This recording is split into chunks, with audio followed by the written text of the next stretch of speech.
Hey everyone. Before getting into today's episode, we wanted to take a moment to acknowledge the deadly violence that our community here in Lewiston suffered this past Wednesday night. These horrific events and the subsequent manhunt have been a major ordeal for everyone in our community. We want to extend our deepest sympathies to all of our fellow Lewiston residents and everyone who lost friends and loved ones these past few days. Regarding today's episode, this Halloween special was recorded prior to the tragic events of the 25th and features a lighthearted discussion of Halloween-related works from our collection. Please keep that in mind before continuing to listen. I know that for many of us, myself included, Halloween is a day where we face our fears and find joy and humor in them. And I hope that this Halloween can be one of those days for all of you.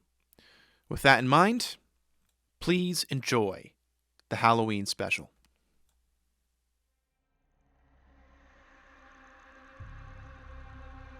Deep inside a museum on a college campus in Maine lies a vault of hidden terrors, skeletons, monsters, demons, even death itself. Who knows what other horrors lie shrouded in darkness, entombed in archival boxes, lying in wait for their next victim. Just remember, in museum storage, no one can hear you scream.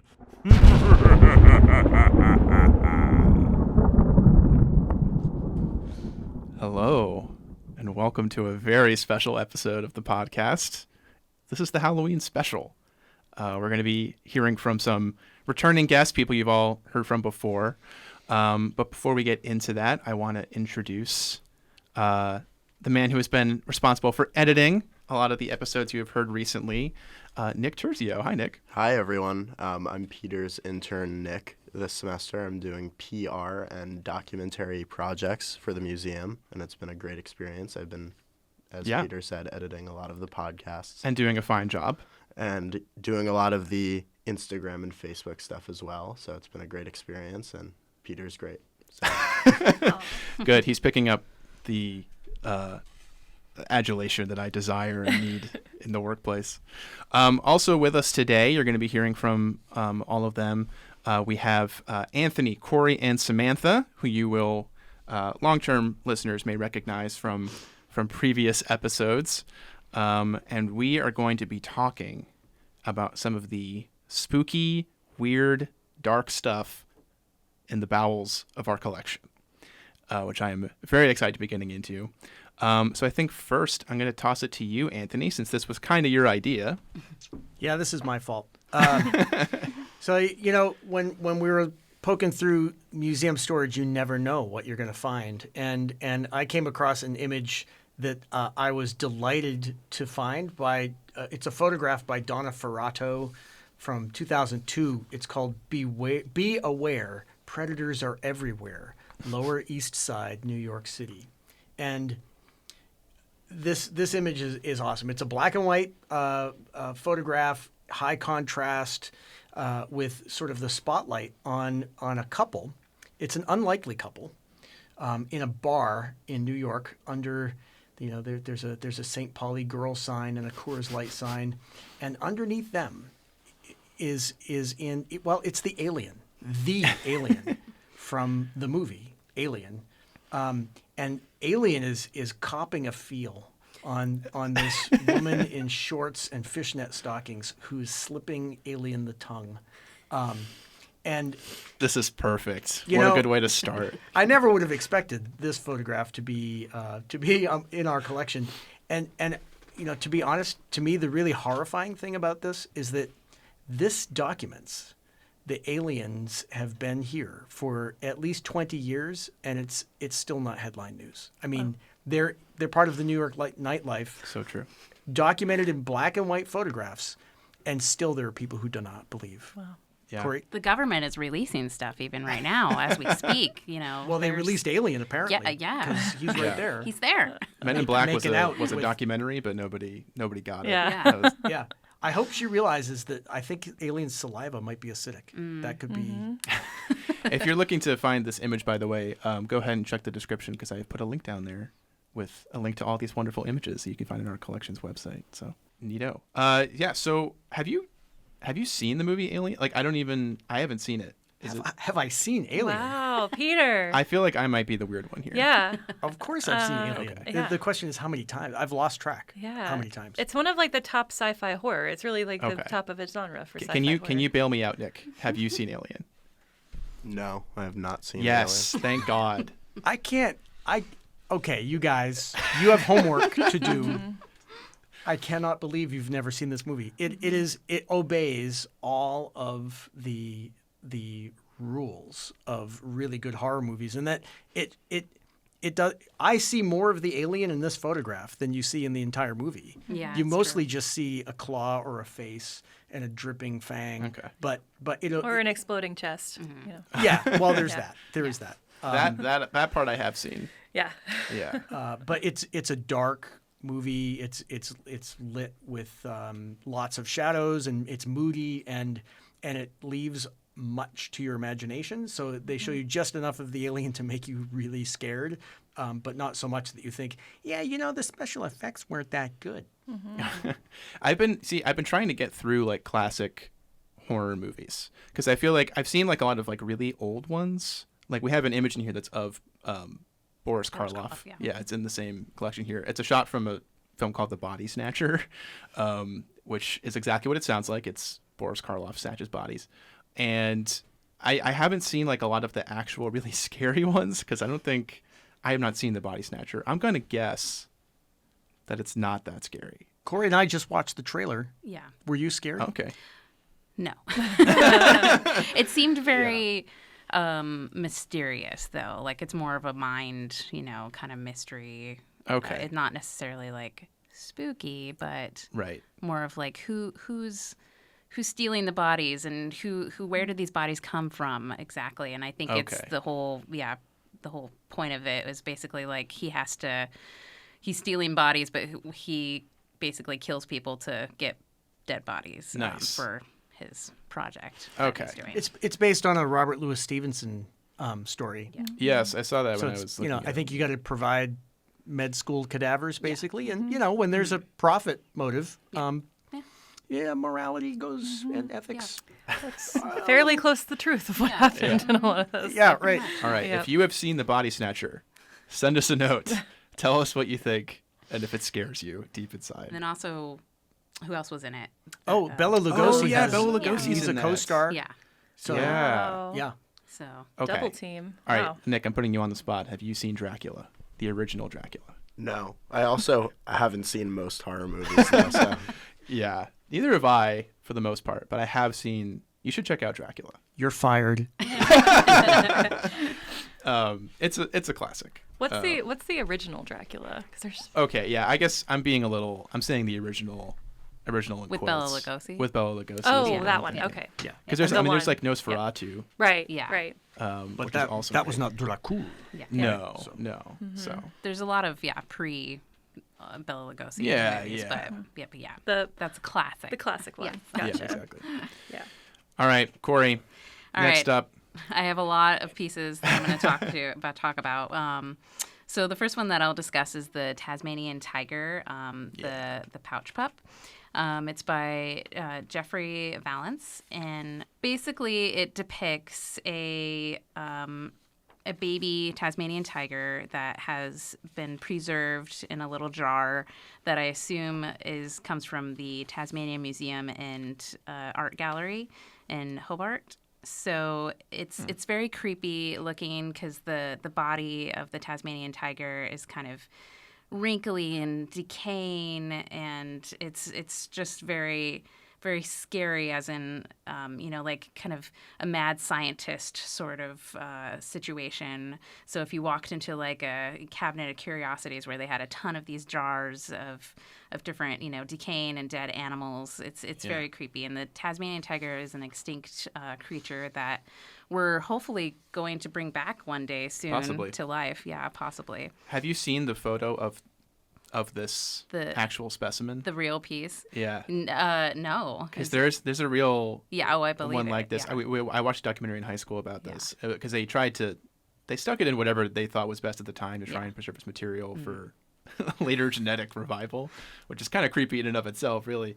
But yeah, it's just like this weird, like pup in a jar. It's very gross looking. Yeah. It's very cool. I love it. So yeah. That's, I would have that in my personal collection if I could. So. I think it'd be kind of neat to have that. Like, could there be a lava lamp version? Oh, yeah, that would be fun. I love Because then it would look like it was alive because the blobs would kind of make it move a little bit. I love that. Let's patent that. That's ours. That's ours. Trademark. It's the name of art. So, and then I'm also going to talk about Charlie Hewitt and his Untitled from the Bush Ghosts pieces. He creates these prints that have these very strange creatures that have basically their whole body is a gigantic face on the chest area, and some I think in some other pieces he has depict only one leg, and they have just really weird body features that are taken from basically medieval manuscripts. When they would talk about the New World and creatures of the forest and just really strange creatures that are out there, beastly figures in the world, to basically either encourage or disencourage or like scare people into the New World. But they're very strange looking creatures, and they're really cool. They're super neat. Yeah, I've seen a lot of. If anyone's ever been to a cloister, you'll definitely find, many cloisters anyway, there are these grotesque things that are part of the monks' psychomachia. Yeah. There's your vocab. Oh, that's a great word. I'm sorry, I studied the medieval period, so I now love it's coming that. out. So you can talk about these, Yeah, but no, they're Show awesome. off. Yeah. And then I'm also going to talk about The Dream of Reason by Fritz Eichenberg. Mm-hmm. This depicts Fritz, the artist, and he fell asleep at his desk while he was creating art. And behind him is basically a bunch of different authors, anything from Leo Tolstoy to Edgar Allan Poe. And we basically see they're kind of like these ghostly figures that are just crowding him. And there's an owl that is behind him. And it's very, very similar to Francisco de Goya's The Sleep of Reason Produces Monsters. I mean, he even titles it The Dream of Reasons, Fritz Eichenberg's piece. So it's very similar to that, where Goya's piece kind of depicts him falling asleep, and there's an owl and bats and scary creatures basically kind of hovering around him while he sleeps. And it's kind of inspirational at the same time, really terrifying. So I think Fritz was basically kind of going for that he's inspired by all these authors, but they're intimidating, and they're basically encroaching upon his dreams and turning it into nightmares. So yeah, and there's a second piece, right, where that's also by Eichenberg, which is the Artist in the Seven Deadly Sins. Yes. Which is a very fun depiction of those. One of them is definitely, I think it's Oogity Boogity from The Nightmare Before Christmas. Yeah, the boogeyman. Yeah. The boogeyman. Yeah. Oh, yeah, it totally is. Yeah. Which I think is really funny. Yeah. So I have a Boogie soft Boogie. place in my heart for that. Yeah. I think Oogie Boogie. Oogie I added Boogie. some syllables. Yeah, he's got a lot of other weird mythological creatures involved in there, which is quite fun. So the next piece that I was going to talk about. Oh, yes, this other piece. So I was going to talk about Alison Hildreth's piece that is called Flight. And basically it depicts these very abstract bats that are flying either towards the viewer or away from the viewer. But it's a very the wings are very like splattered kind of, so it's almost I find it very similar to Ralph Steadman and his style, the way that he depicts kind of his bats, and I believe that these are bats and not necessarily birds, because Alison she writes about how bats are very special to her, and she loves the way that they support the ecosystem, and as do I. So I take that, I love that part about her and the way that she supports bats. So it's a very interesting piece though, but it's very, again, this could be like a Goya piece as well though too, just the energy behind the bats. And they also kind of remind me of Hitchcock's the birds movie though too. So I'm getting a Nick Cave vibe from that one. Yeah. Interesting. See, I think bats Nick, are cool. have you ever heard Nick Cave? I've heard the name Nick Cave from art and like. Well, there's an artist and a musician, and they are very different, which is pretty funny. I think Which I'm one are you thinking of the musician. Yeah, me too. Oh, okay. Okay. All right. Then we're Okay, on the you're same not page. you're not fired anymore. Thankfully, Nick will return. Yeah. We at my old job at Crystal Bridges, we had a picture of Nick Cave the artist hugging Nick Cave the musician, and it was great. Nice. That's great. But yeah, Nick Cave the musician is quite spooky. What was his band's name called? It was like Nick Cave and the. There was the birthday party. Well, they're the Bad Seeds. The Bad That's Seeds, what yes. I was Oh, thinking of, bad yeah. seats. That's Yeah, good. I saw him live. heard He that really does he does perform kind of like he's like the Grinch. Like he moves like the Grinch on stage. That's pretty great. He does have a deep voice too. Yeah, indeed. Nice. True. Yeah. The Grinch, voiced by Boris Karloff. Oh, there you go. Full circle. Yeah. All roads lead to Karloff. We also kind of wanted to talk about this Vietnamese scroll yeah. that depicts basically mythological, very creepy creatures that have. Do they have horns? They have yeah. a very scary face. In Oh, any yeah. case, they have fangs. Oh, they're demons. They're demons. I mean, it's a picture of hell. yeah. So this is a Yao scroll painting depicting people being tormented for not living particularly well, and atoning for that through various means in the supernatural realm after death. So, I mean, that includes being sawn in half while tied to a board Naturally. or being boiled in a cauldron. And then there's another where people are being ground into mush that is then being fed to dogs. Oh, is that what that is? Yeah. Okay. So, and the onlookers are basically these celestial judges. I've forgotten their sort of formal name, but they're the ones who would sentence people for their transgressions, and then but so this version of hell is looks pretty horrific, but it there's hope in it, in that it is meant to strip you back to a more pure self, so that you are redeemed through your suffering, as opposed to, no, this is for eternity. Right. It's a bit more like purgatory, I guess, right? It's like, What? Yeah, but a yeah. purgatory with like really bad, you're sawn in Yeah. half and eaten by dogs after being mushed into powder. It's supposed to be inspirational. Don't be Yeah. bad so that this won't happen to you. naturally. Yeah, it does remind me a lot of Last Judgment tympanums Yeah. in medieval do. churches, especially the guy at the bottom who's being like rammed in there. I can think of, Yeah. I think it's at the Abbey Church of Saint Foy. I'm pretty sure there's a knight who is having a very similar thing done to him. Although he's not getting out. He's stuck in hell for good. So Like Bosch-esque. Yeah. yeah, Yeah. right. Yeah. So excellent. What Samantha, else you got? Are you good? Okay. I am turning to you. Okay. Well, we kind of mentioned it, but I was going to say I was going to get medieval, but I guess late medieval, early Renaissance. Okay. But what I really like to do is kind of get, especially with university collections, is there's a lot of print, and a lot of the print that has been collected kind of long ago, and it's all kind of random, or maybe they start with master prints, but then kind of what do we have in there that's kind of the older, maybe one-off kind of things. And the one, I have three, and I think one Peter, you can jump in with me Yes. on.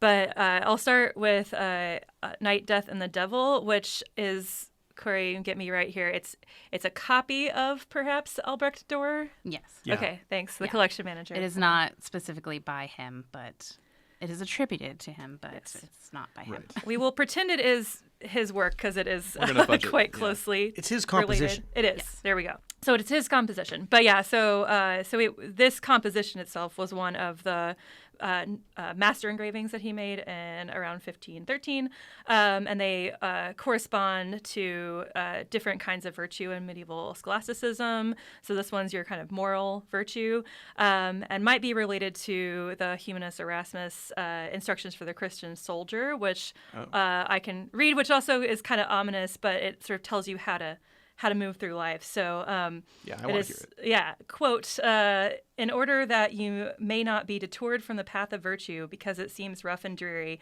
and because you must constantly fight 3 unfair elements, the flesh, the devil, and the world, this third rule shall be proposed to you. All of those spooks and phantoms which come upon you as if you were in the very gorges of Hades must be deemed for naught after the example of Virgil's Aeneas. Look not behind thee. So this kind of Nice. forge ahead. These demons are going to attack you. Kind of reminds me a little of, there's a famous print of I believe it's the Temptation of St. Anthony, where all the demons are kind of attacking the saint. So it's sort of this older. This knight is older. He looks very weary, like he's not your kind of prime of his youth sort of knight, walking through this very dark gorge. And sort of above, you see this beautiful castle, but he's not in that. He's not over there in the castle. He's kind of in the bowels of this gorge here, and he's just steadfastly going straight ahead. He's got his loyal dog by his side, and they are not even trying to pay attention to this really, really creepy devil behind them, just walking with them. And then Don't look behind you. yeah, and legit this decaying man who is death shaking an hourglass in your face. Like, this would deter me perhaps, but this guy is going straight for it. And you also see, this is the hourglass is sort of very typical of the memento mori. It's straight ahead, like you too will die, but not giving into that yet, and giving into that fate yet, and just going forward in a moral life. And then at the bottom left, you also see a skull with Dürer's mark, which he was kind of one of the first very famous artists to do that and leave his sort of artist mark. But that skull is also a reminder of the memento mori, which you see a lot in these kind of older prints as well. So I just love the way that it's very Dürer, studied in Italy and really brought a lot of the Italian Renaissance north, but also it's really got these very northern details, and the details are why I love Dürer so much. Yeah. What does the lizard mean on the bottom? Do you know? I don't right now. I could probably Just to be creepy. brush up on that, but you would find the other there's a weird lizard. animal. And I mean they all have symbology. I toward it, feel right? like the lizard is just lost. I think maybe he stumbled onto a scene that he was not prepared No, he's for. running the other direction real Yeah. fast. He's like, I do not want to be here. He looked back, that's for sure. Maybe he's a salamander. Oh. Oh, yeah, that might be it. Yeah, so I love Dürer, so I was excited that even if it wasn't the real Dürer, that the composition itself was here. Yeah. So yeah, and then another one I just liked because of a lot of blood gushing is the Salome with the head of St. John the Baptist. This is a kind of after a Flemish artist, Martin de Vos. It's a painting, and then so this has become an engraving. And so this would be a little bit later. This is kind of your Mannerist style, where everyone is real beefy, but they've really been working out. They've been to the gym, but they also are very twisty. They have a lot of you can really move in some very dramatic poses here. Yeah, that's for sure. But yeah, and then so the story, Salome really had a lot of artists very interested from kind of Renaissance into Art Nouveau period, and the play with Oscar Wilde in the 1800s. But yeah, so this one is is pretty fun because they're all very built. You see Salome's kind of just like letting it all hang out there, and the story goes is that she danced for Herod, and Herod asks, she was kind of so enraptured that you can have anything you want, and then she goes and asks her mom, and her mom is pretty mad that John the Baptist didn't like her marriage, and so he's like, bring me the head on a platter. And so that's what Salome asked for. So for a long time, it kind of becomes a symbol of like the kind of salacious, sexy woman that can convince a man to do whatever, right? So there's a billion paintings of various heads in various grisly forms of John the Baptist on a plate. Various platters, various platters. Sort of varying from like he seems pretty peaceful about having his head cut off, and then some of them are really graphic. I've never seen one like this one where there's so much blood. There's a lot of blood gushing, and I just thought it was pretty. It's kind of funny because some of these stories that are biblical also at the time seem to become like a soap opera, especially sort of like we talk about, saints and saints' relics and torture and like martyrdom, and like it sort of becomes these like prints kind of become this widespread almost like operatic, dramatic, story. And so that really brings that out here. And then I think in the back, you see this continuous narrative with the head on the platter again. And I think she's giving it to Herod. That's what I can kind of I didn't notice that. Guess, because that's not the prison. So you see like two different sides of that narrative, which is that's kind of really interesting. Yeah, I didn't realize that it had like non-contemporaneous moments Yeah. in the same scene. It's like the early version of film. Yes. Yeah, that's really cool. Yeah, isn't that neat? I was like, that doesn't seem to make sense. So I kind of zoomed in and could see it's a different scene. Wow. By the way, this would be a fabulous Halloween costume if anybody, can find a decapitated head, just throw it on a platter and there you go. If you're listening to this and you're panicking right now because you forgot and you really need to get a costume, here's a good backup for you. I actually had thought about doing that one time. I had like this kind of medieval gown, and then I just like I needed a head, and you got the platter. Yeah, great thing. I'm telling you, we've got to do the museum collection costume ball, where you have to come as a work of art. I love that. That would be good. I mean, Corie certainly puts a lot of effort into her Halloween costume. I've tried. So. Yeah, I think she's overselling it a little bit. It's relative to me, where I like throw on a Superman shirt and I'm like, I'm Clark Kent for the day. It feels like a lot of effort. I'm not doing an art piece though this year, sadly, but I have been the girl with the pudding in the past. So I'm doing nice. Mothman this year. So crypto. I mean, Look out for Mothman. Yeah, I love that. And then the last one I have, Peter, if you want to jump in, Yes. do you want to start this and then I can add in? So I love this. This is another it's another Eichenberg, isn't it? Yes. So back to similar to the ones that Corie was talking about before. The title of this one is The Lyrics of Francois Villon. I apologize to everybody, including my fiance, who is a French teacher, who is listening, for my French pronunciation. But Francois Villon is a fascinating person. Fascinating. I did some sort of light research, and so I have some bullet points about kind of his life. We're talking like high medieval French poet who basically is most well known for constantly getting in trouble. So in 1455, he and two of his drinking buddies got in a fight with a priest named Philippe. It might be Chermois or there's like a bunch of different spellings of it, so I'll call him Philippe. And Philippe straight up got murdered. He got stabbed, he got hit in the head with a rock, and he died. He was also doing some stabbing. That's the thing. Yeah. So initially, Francois gets banished from Paris for this, and then I think it was from I can't remember which Charles it is.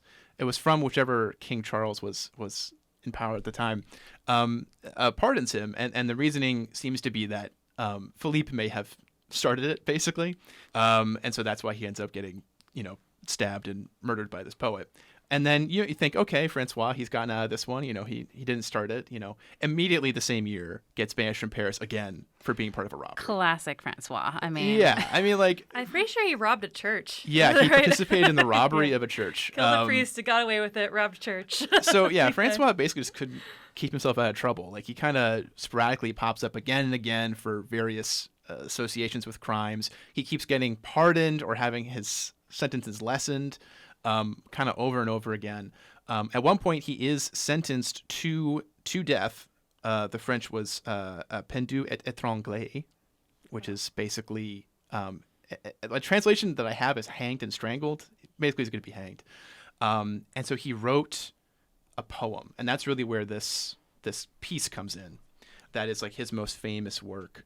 The translated title is Ballad of the Hanged Man, and it has some very wonderful graphic imagery. So like it starts off with brothers, men who live after us, let not your hearts be hardened against us, because if you have pity for us poor men, God will have mercy toward you. You see us here attached 5 or 6, when our flesh that was nourished so well is over time devoured and putrefied, and we, the bones, have become cinders and powder. Let no one laugh at our misfortune, but pray that God absolve us all. And there's 4 stanzas of this, where every stanza ends with, but pray that God absolve us all. So he's clearly very focused on, I gotta clean up before death. And there's some great other imagery in here later as well about the rain has washed and purified us, and the sun has dried and blackened us. Magpies, crows have dug out our eyes and pulled out our beards and eyebrows. So he was having a good time in jail. And so that's really kind of what inspires the work here. You can see the hanged figure in the background and the figure of Francois going through the street in the middle with these kind of crows too. Yeah, and the crows right from the imagery. I love that the dagger wielding death figure lurking behind him with he's very human looking except for the face, which is very skull like. Yeah, that's really creepy. And the patch eye too, I think. On there. Yeah, that is just like creepy. And then the female figure is interesting. She's wearing a wimple, which is a sign that she's a married woman, but she's also, her breasts are pretty much out, and she's pulling her dress up to expose her leg. So you have kind of this like salacious female figure, this woo. Yeah, this dark, creepy murderer and the hanged man all together with Francois in the middle being like, hey, please be nice to us. Please forgive us. And then I guess also he disappeared after the time he was banished. He got absolved again. Yeah. I don't know how. Banished again. He must have been super likable, right? Because I don't know how he's writing this on the brink of his execution, and somehow it does not happen. Yeah. So no one's sure how he died. There's another quote that's kind of interesting from the scholar that I looked at that's sort of just talking about what had happened, like we'll never know, but it was kind of poetic. So it's a quote, he might have died on a mat of straw in some cheap tavern, or in a cold, dank cell, or in a fight in some dark street, or perhaps, as he always feared, in the gallows in a little town in France. We'll probably never know. So, I don't know what happened to Do we him. know where his tombstone is, I wonder? Don't think so, none of it. And no one's even sure kind of like how he actually He just disappeared. ends up dying. He just kind of disappears out. So it's kind of, I'm just very taken with this story as like as a source of inspiration. And I think that the work is really incredible as well. Yeah, he gets it so right. I think Eichenberg, we've got 3 that we talked about. So I think he's pretty good. MVP of the Halloween special. Yeah, exactly. There's another work that has a bit of a medieval vibe. It's by Claire Van Fleet. It's called Death. And it reminds me of there's a song. It's an old folk song called "Death and the Maiden," where there's a woman who is very attached to her lovely life of riches and finery, and death comes upon her one day and basically says, "Your time has come." And she tries to make a deal with death, saying, well, let me have this, or I'll give you this, and he just says, I don't want any of that. I just want you. You got to come away with me. And so in this picture, which is done in a very kind of expressionist style, it's a woodcut. Death is lurking behind this woman who almost looks monastic in a way, right? She's got this dark cowl, but she's looking off to the left, and Death has got one arm around one shoulder and the other hand is beckoning, sort of come with me, and he's whispering in her ear. Yeah. That's a happy picture. Yeah, lots of angels of death have appeared in several of these images in here, which I encourage you all to check out. And before we wrap up, I would be remiss not to mention what I think are the scariest images in this whole group, which are the Leonard Baskin. Oh, I love Leonard Baskin. Yeah. There's several in here. I think Death Among the Thistles is a freaky looking thing. It's like this twisted moon face in like this dark forest. I don't like looking at it for too long because it makes me feel unnerved. Yeah. Do you all have any before we leave? Do you all have any like famous works of art that are creepy that aren't in our collection, but that like people should look at? Sorry to put you on the spot. Mine is Saturn devouring it. That's the one that I was thinking of. Yeah. I was thinking of the Scream. Oh yeah. No, that's a discomforting one. I like Fuseli's Nightmare with the thing creature like crouched on somebody's chest. Yeah. Oh, that's happy fun and stuff. there's like a horse head that comes out of the curtain. Is that right? Yeah. There's that and that was really scary. That's partly because I actually one evening I had a brother when I was still living at my folks' house. I had a brother who was living with my folks as well, and he worked night shift, so he would come home at 2:00 in the morning, and I was in bed, and we shared a bedroom.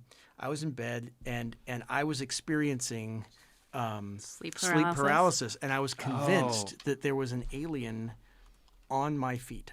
I could feel it on my feet, and I couldn't move, I couldn't speak, and I heard my brother come into the room, and I wanted to warn him that he'd better watch out because there was an alien, and all I could do was utter a blood-curdling scream, and it totally flipped him out. So you're really on the alien horror thing right now. Yeah. Yeah. There's also a lot of, like Japanese prints too that are super creepy, depicting all sorts of creatures or skeletons or ghosts. Those are well, to all the alumni out there who really want to contribut to the museum. True. We could absolutely boost up that Japanese print collection with some of the supernatural genre. Because we don't have as many of those. We don't have that many, and those prints do get used. So it would be a fun way to add to the collection in a way that would encourage further sort of nerdiness. Yeah. Right? Yeah. So please, dig through the collection. We've got 31 records that we picked out that are Halloween related, but feel free to search through and find some of your own.